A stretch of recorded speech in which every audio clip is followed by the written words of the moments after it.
Fantastic Four.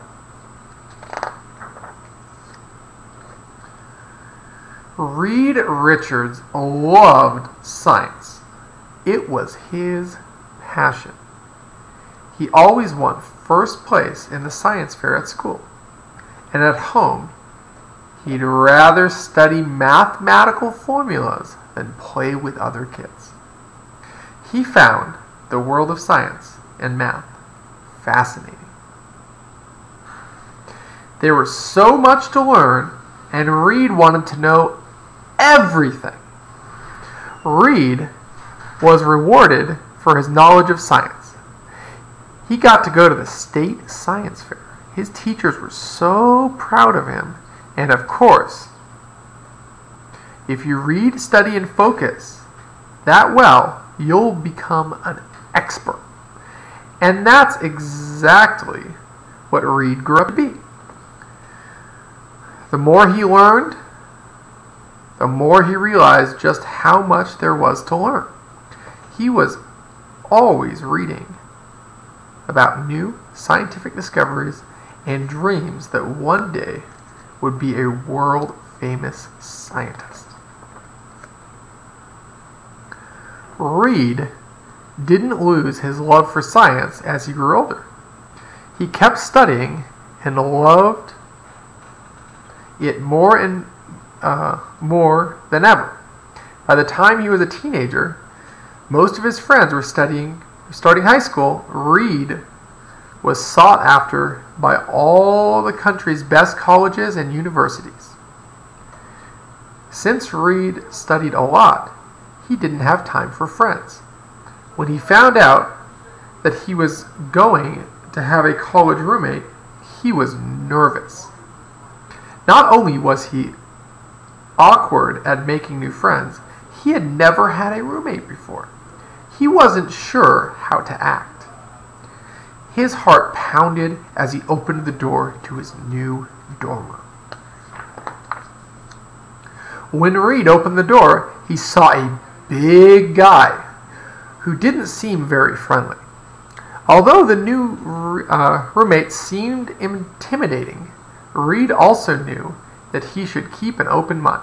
"Hi, I'm Reed," he said, extending his hand. Ben took it and smiled. "You must be the youngest kid on campus." "Possibly," Reed said nervously. "Well, I might be the biggest," Ben said with a laugh.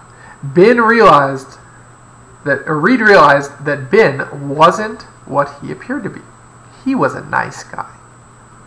Reed and Ben became fast friends.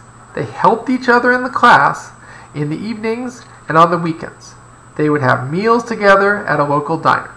Reed loved cheering Ben on during his wrestling matches. They were always together. Reed learned how to be a good friend and enjoyed it. In fact, he felt like he and Ben were such good friends that he shared something with him that he never showed anyone else. They were Reed's plans for a new type of spacecraft. He had been working on it for years. The rocket wouldn't need fuel. It would use cosmic energy like the sun's rays to power itself. It would use up the Earth's air, water, or land. And best of all, it could be used over and over again. "Wow, you have some fun ideas," Ben said as he looked at the diagram of the ship. Because it wouldn't use fuel, the ship could travel greater distances than humans had ever traveled before, Reed gushed. Reed really believed that he could make the ship. "I'm going to do it, Ben." "Well, if you do, I'll pilot it." The two roommates parted ways. Even though he had been joking with Reed about piloting a spacecraft, Ben joined the Marines after he graduated. And then he learned to fly planes and spacecraft. Although they didn't live together, they kept in touch. Reed continued his studies. all the while focusing on his perfect spaceship. He moved out of the dorm and into an apartment downtown.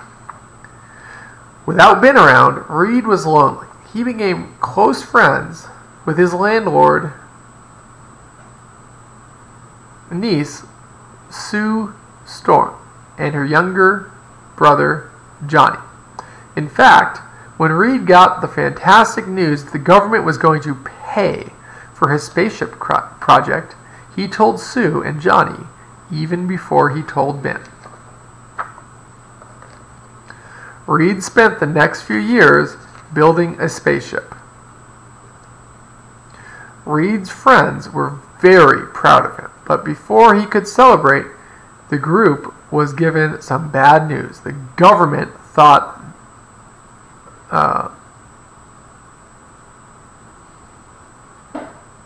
that Reed's project had become too expensive.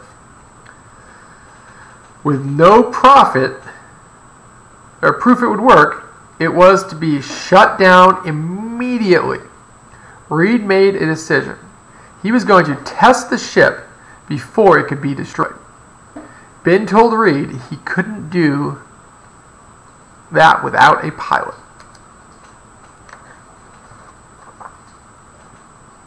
The ship worked.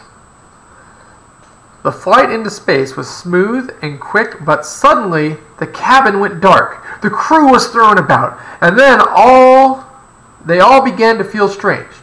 Johnny felt very hot. Ben felt so heavy he couldn't move. Reed felt as if he would burst, and Sue felt sleepier than she'd ever felt in her life. Reed realized that the ship was about to crash. He struggled to turn on the autopilot. The ship rocketed through the rough but safe landing back on Earth. The crew escaped, and Reed figured that the ship must have been hit by a cosmic storm. When they landed, Sue said that she felt very strange, and suddenly she seemed to disappear. She became invisible, but as quickly as it had happened, she reappeared. She called herself Invisible Woman. Something that appeared to Ben, too. Sue yelled out and called him a thing. It was the only way to describe what he had become. Reed had changed. It seemed his body could bend into any shape imaginable. He called himself Mr. Fantastic. Johnny would call himself the Human Torch because of his new ability. The group realized that Reed's experiment may not have worked the way he wanted it to, but it had done something else incredible. It gave them fantastic powers, and they needed to use these powers to help mankind, just as Reed had intended to do with his spacecraft. And from that moment, the group of friends would be known as the amazing, incredible, awesome, Fantastic Four.